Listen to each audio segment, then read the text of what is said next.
Okay, here's the 530 CK tractor loader backhoe, working on a clutch replacement amongst other things. I'm about ready to split the tractor, get to the clutch right in here. So I rigged up this contraption, as you can see, to hold it up because I got to move the whole front end forward. Bucket was raised up in the air.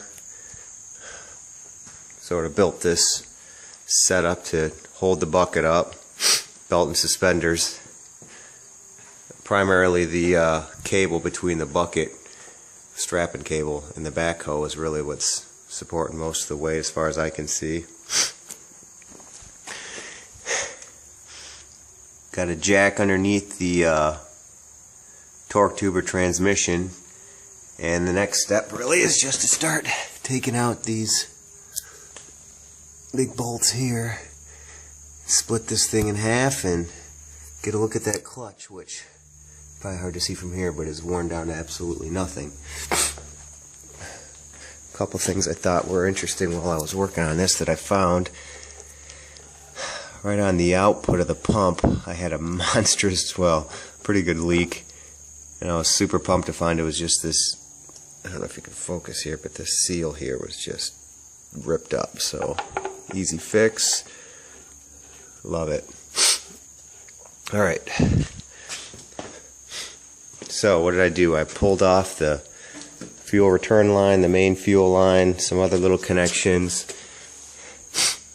power steering, water here, coolant, I mean. Of course, the hood and everything was a real fun time to get off. But next step is pulling those bolts out. Actually, no, I got to put a jack underneath here to hold it up when it splits, and then I can roll it forward on the wheels of the jack. All right, let's do it.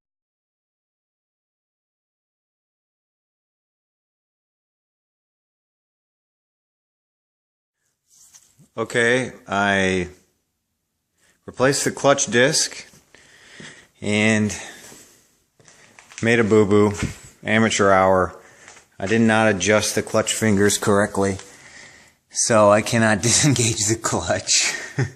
Pushing the pedal in doesn't release the disc enough between the pressure plate and the flywheel, so I'm stuck splitting this freaking thing again. Step one, I'm going to try to do this without draining hydraulic fluid, so I'm going to pull this guy off to drain out the antifreeze again, and lines here for the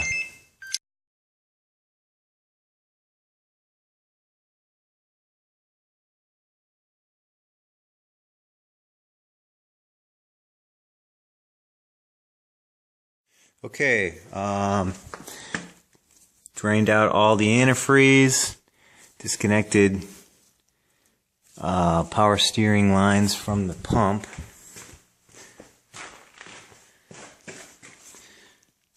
Zip line return here, disconnected, and I had to pull the whole thing out, all the tubing. This little distribution block, whatever, that thing has to come out because this bracket has to come out.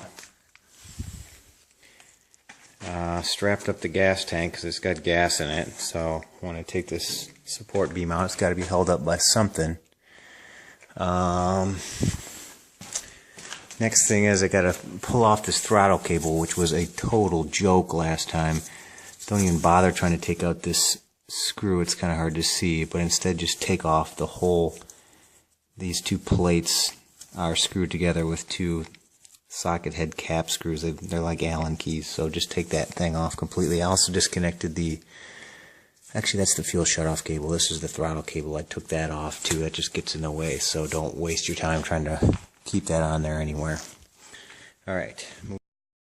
Okay, moving right along here. Got that plate out that supports the fuel tank. Basically it's removing this whole thing from the plate that sits on here. Got to take it off, and then taking these monsters 15/16 bolts or nuts off, which are on really tight. And then I took out all the electrical stuff in the starter, which was right here. 3 bolts, 1, 2, 3. Take the top one off first.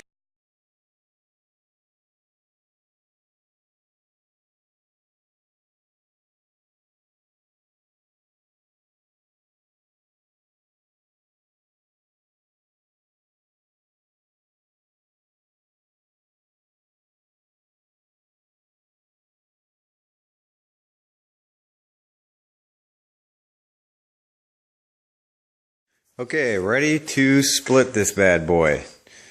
Disconnected the hydraulic hoses on the front, here and here. Had to disconnect the high pressure line out to the valves and whatnot. Everything else we already talked about. So all that's really left now. Oh, I also jacked up the torque tube side and the engine side before I actually removed the bolts on the front, but now these big bolts come out on both sides and I roll it forward with the wheels. Plan is to try to go not that far because I've taken it past this point here where this actually comes out of the frame, and then it's really hard to get it back in. I guess if you have to do that, I did it once, and it's better to block this here so that it doesn't, the front end of the engine doesn't rotate back and forth. But even so, it was really hard to get this freaking thing back in the frame. So okay, so it's split. Yeah, there's power steering fluid everywhere. This stinking thing. So this is about as far as I was willing to take it. So I didn't really want this to come off of there. Whatever, I guess do what you feel best. But so I'm going to take off the entire flywheel with the clutch and pressure plate all on it and adjust the fingers on that pressure plate. But I mean, I can get some more video, but here's how it looks. There's the throwout bearing and drive shaft and yada yada yada. I'll get in there a little bit better, but yep, so she's split, and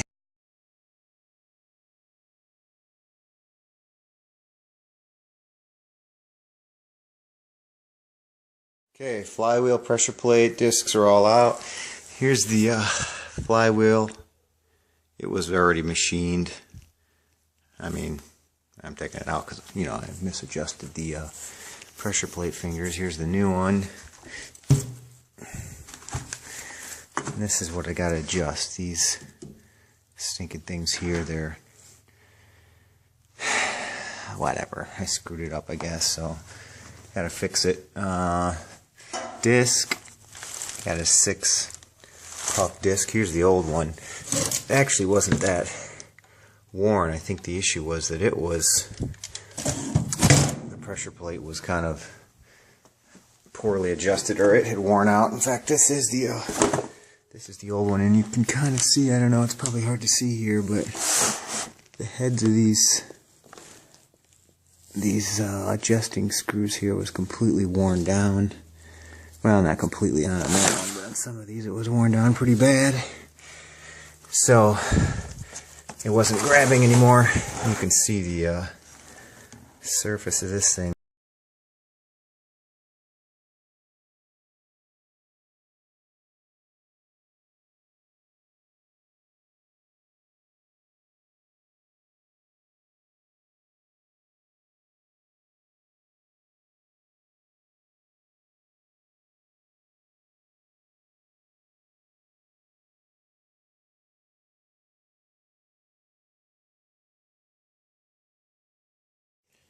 Okay, I believe this is going to be the last time I've split this tractor. But the pressure plate here that I got, I think is broken. Something is not right with it.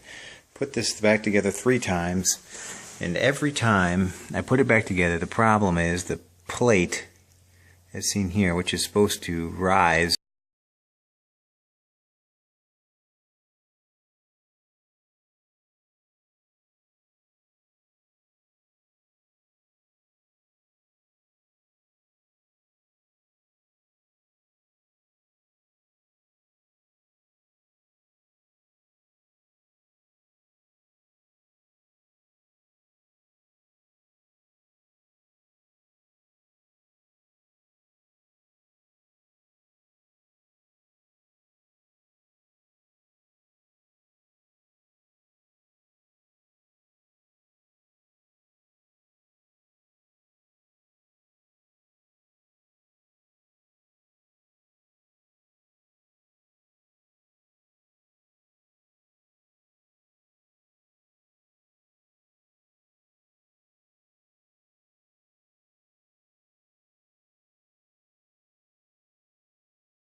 Alright, this is pretty much the worst part.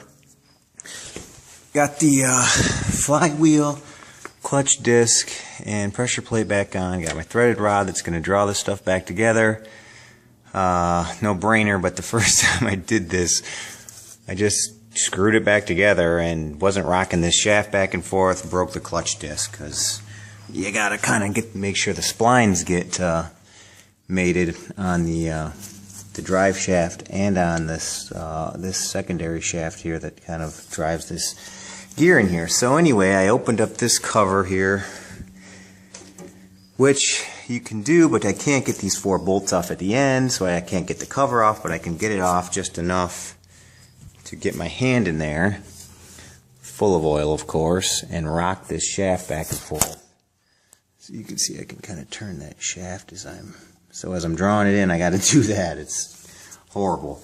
And there's a nice handhold in here, so I can get my hand in here and kind of see how close I am as it gets closer.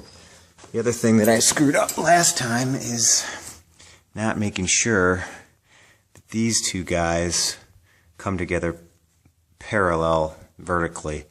So I had to like adjust the jack as it goes in, make sure these things, you know, there's about the equidistant gap here as there is up at the top, because otherwise the shafts won't seat, blah blah blah, and then things will bind and stuff breaks. So alright, here we go.